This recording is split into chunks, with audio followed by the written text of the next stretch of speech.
Hello everyone. In this video, I'm going to read the chapter 1 of Alice in Wonderland by Lewis Carroll. Chapter 1, Down the Rabbit Hole.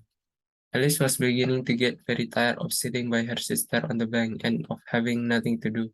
Once or twice, she had peeped into the book her sister was reading, but it had no pictures or conversation in it.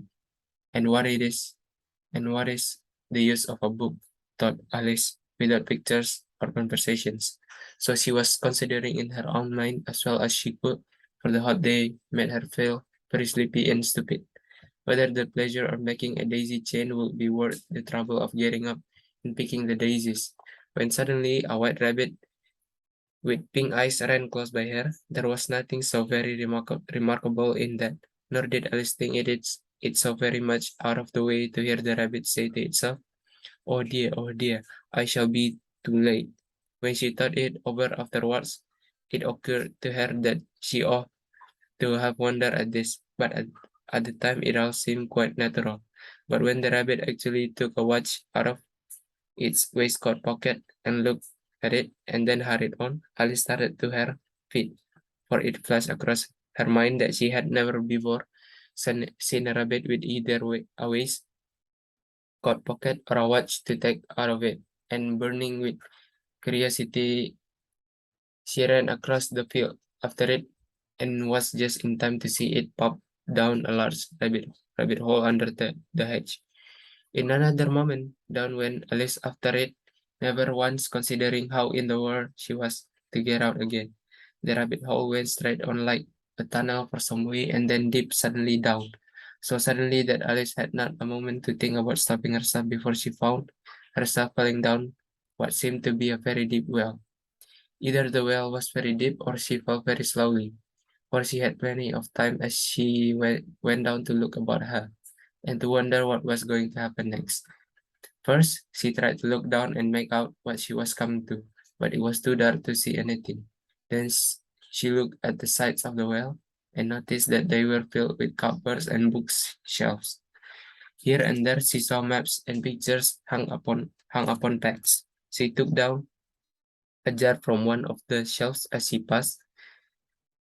It was labeled orange marmalade, but to her great disappointment it was empty. She did not like to drop the jar for fearful of killing somebody underneath, so managed to put it into one of the cupboards as she felt past it. Well, thought Alice to herself, after such a fall as this, I shall think nothing of tumbling downstairs. How brave they'll all think me at home. Why, I wouldn't say anything about it, even if I fell off the top of the house, which was very likely true. Down, down, down. Would the fall never come to an end? I wonder how many miles I've fallen by this time. She said aloud, I must be getting somewhere near the center of the earth. Let me see. It would be 4,000 miles down. I think, for you see, Alice had learned several things of this sort in her lessons in the schoolroom, and though this was not a very good opportunity for showing off her knowledge, as there was no one to listen to her. Still, it was good practice to say it over. Yes, that's about the right distance. But then I wonder what latitude or longitude I've got to. Alice had not the slightest idea what latitude was or longitude either, but she thought they were nice grand words to say. Presently she began again. I wonder if I shall fall right through the air. How funny it will seem to come out among the people that walk with their heads downwards. The antithesis, I think. She was rather glad there was no one listening this time, as it did not sound at all the right word. But I shall have to ask them what the name of the country is, you know. Please, ma'am, is this New Zealand or Australia? And she tried to curtsy as she spoke fancy, curtsying as you're falling through the air. Do you think you could manage it? And what an ignorant little girl, she'll thank me for asking. No, it'll never do to us. Perhaps I shall see it written up somewhere. Down, down, down, there was nothing else to do. So Alice soon began talking again. Dinah, Dinah will miss me very much tonight. I should think Dinah was the cat. I hope they'll remember her saucer of milk at tea time. Dinah, my dear, I wish you were down here with me. There are no mice in the air. I'm afraid, but you might catch a bat, and that's very like a mouse. But do cats eat bats? I wonder. And here Alice began to get rather sleepy and went on saying to herself, in a dreamy sort of way, do cats eat bats? Do cats eat bats? And sometimes do bats eat cats? For you, as she's gonna answer either question, it didn't much matter which way she put it. She felt that she was dozing off and had just begun to dream that she was walking hand in hand with Dinah and was saying to her very earnestly, now, Dinah, tell me the truth. Did you ever eat a bat? When suddenly, thump, down she came upon a heap of sticks and dry leaves, and the fall was over. Alice was not a bit hurt, and she jumped up onto her feet in a moment. She looked up, but it was all dark overhead. Before her was another long passage, and the white rabbit was still inside, hurrying down it. There was not a moment to be lost. Away went Alice like the wind, and was just in time to hear it say, as it turned a corner, oh my ears and whiskers, how late it's getting. She was close behind it when she turned the corner, but the rabbit was no longer to be seen. She found herself in a long, low hall, which was lit up by a row of lamps hanging from the roof. There were doors all around the hall, but they were all locked. When Alice had been all the way down one side and up the other, trying every door, she walked sadly down the middle, wondering how she was ever to get out again. Suddenly, she came upon a little tree-large table all made of solid glass. There was nothing on it but a tiny golden key, and Alice's first idea was that this might belong to one of the doors of the hall. But alas, either the locks were too large or the key was too small. But at any rate, it would not open any of them. However, on the second time round, she came upon a low curtain she had not noticed before, and behind it was a little door about 15 inches high. She tried the little golden key in the lock, and to her great delight, it fitted. Alice opened the door and found that it led into a small passage, not much larger than a rat hole. She knelt down and looked along the passage into the loveliest garden you ever saw. How she longed to get out of that dark hall and wander about among those beds of bright flowers and those cool fountains, but she could not even get her head through the doorway. And even if my head would go through, thought, I, thought poor Alice, it would be of very little use without my shoulders. Oh, how I wish I could shut up like a telescope. I think I could if I only knew how to begin. For you see, so many out of the way things had happened lately that Alice had begun to think that very few things indeed were really impossible. There seemed to be no use in waiting by the little door, so she went back to the table, half hoping she might find another key on it, or at any rate, a book of rules for shutting people up like telescope. This time she found a little barrel on it, which certainly was not here before, said Alice. And tied round the neck of the barrel was a paper label with the words "Drink Me" beautifully printed on it in large letters. It was all very well to say "Drink me," but the wise little Alice was not going to do that.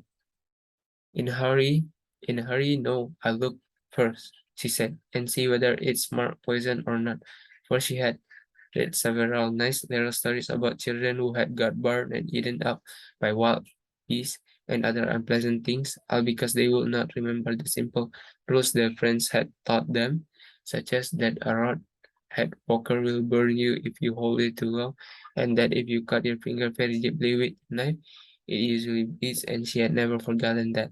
If you drink much from a bottle marked poison, it is almost certain to disagree with you sooner or later. However, this bird was not marked poison, so Alice ventured to taste it, and finding it very nice. It had, in fact, a sort of mixed flavor of cherry tart, custard, pineapple, rose, turkey, toffee, and hot buttered toast. She very soon finished it off. What a curious feeling, said Alice. I must be shutting up like a telescope. And so it was indeed. She was now only 10 inches high, and her face brightened up at the thought that she was brightened up, that she was now the right size for going through the little door into that lovely garden.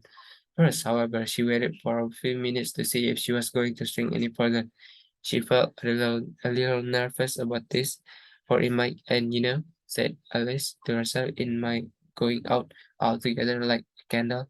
I wonder what I should be like then. And she tried to fancy what the flame of a candle looks like after the candle is blown out, for she could not remember ever having seen such a thing. After a while, finding that nothing more happened, she decided on going into the garden at once. But alas, for poor Alice, when she got to the door, she found she had forgotten the little golden key, and when she went back to the table for it, she found she could not possibly reach it. She could see it quite plainly through the glass, and she tried her best to climb up one of the legs of the table, but it was too slippery, and when she had tired herself out with trying, the poor little thing sat down and cried. Come, there's no use in crying like that, said Alice to herself rather sharply. I advise you to leave off this minute. She generally gave herself very good advice, though she very seldom followed, followed it.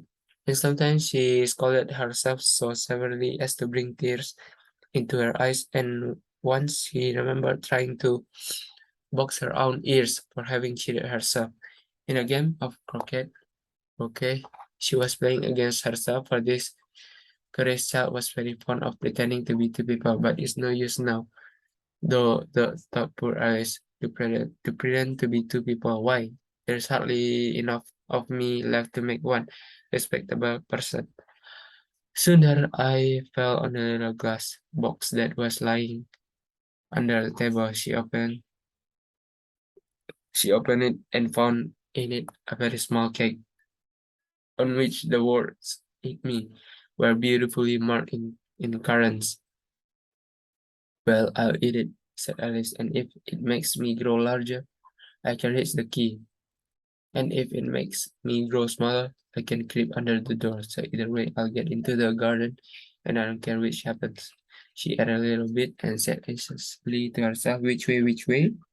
Holding her hand on the top of her head to feel which way it was growing, and she was quite surprised to find that she remained the same size. To be sure, this is what generally happens when one eats cake, but Alice had got so much into the way of expecting nothing but out of the way things happen that it seemed quite dull and stupid for life to go on in the common way. So she set to work and very soon finished off the cake. All right, everyone. That's my read of chapter 1 of Alice in Wonderland by Lewis Carroll. Thank you.